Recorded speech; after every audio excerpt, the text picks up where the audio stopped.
Hello friends, ഇന്ന് ഞാൻ വേറൊരു ഹാർഡ് വർക്കുള്ള ഒരു സംഗതിയായിട്ടാണ് വന്നേക്കുന്നത്. എനിക്ക് ചക്ക എന്ന് വെച്ചാൽ ഒരു വീക്ക്നെസ്സാണ്. ചക്ക കൈ കിട്ടിക്കഴിഞ്ഞാൽ പിന്നെ ഏതെങ്കിലുമൊക്കെ വെറൈറ്റി രീതിയിൽ ഞാൻ എടുക്കും. അപ്പോൾ ഈ പ്രാവശ്യത്തെ രണ്ടാമത്തെ ചക്കയിൽ ഞാൻ ഉണ്ടാക്കുന്നത്, അത് എനിക്ക് അബദ്ധം വന്നത് ഞാൻ സ്റ്റീൽ പാത്രത്തിലായിരുന്നു വെച്ചത്. അത് വേണ്ട ഇങ്ങനെ ഈ സംഗതിയായിപ്പോയി. അവിടുന്ന് എൻ്റെ കൈ 2-3 പ്രാവശ്യം പൊള്ളി. അതും പോരാഞ്ഞ് നോക്ക് തെറിച്ചത് കണ്ടോ? അത് ഞാൻ ക്ലോസ് ചെയ്ത് വെച്ചു, തെറിക്കുന്നത് കണ്ടോണ്ട് ക്ലോസ് ചെയ്ത് വെച്ചു. അത് കഴിഞ്ഞിട്ട് ഞാൻ കൊച്ചു പാത്രത്തിനകത്ത് കുറച്ചങ്ങോട്ട് ഗീയൊക്കെ ഒഴിച്ച് കൊടുത്തിട്ട് കൊച്ചു പാത്രത്തിൽ അങ്ങോട്ട് വെച്ച് പകുതി പരുവമായിട്ടുണ്ട്.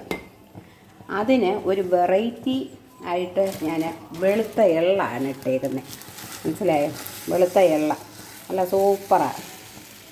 അങ്ങനെ ഉണ്ടോ?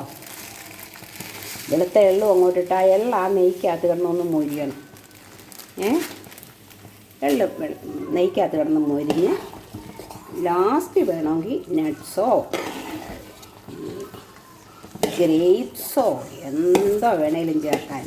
ലാസ്റ്റ് ഞാനിനി ചുക്ക് പൊടിച്ചത്, ഏലക്ക പൊടിച്ചത് ഒക്കെ അങ്ങോട്ട് ചേർത്ത് ഇതങ്ങോട്ട് ഹൽവയാക്കും. മക്കളെ, ഇമ്മണി കഷ്ടപ്പാടാ. ഇപ്പോൾ ഉള്ള സഹോദരിമാരൊന്നും ഇതൊന്നും ചെയ്യത്തില്ലെന്നാണ് എനിക്ക് തോന്നുന്നത്.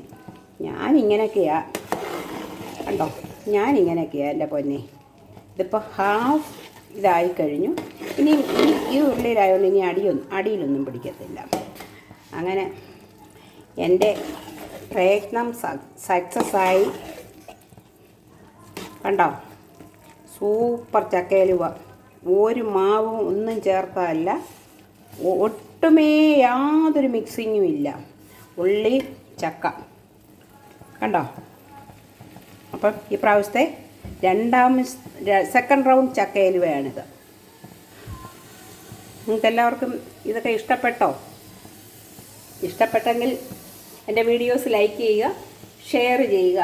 Okay, bye bye.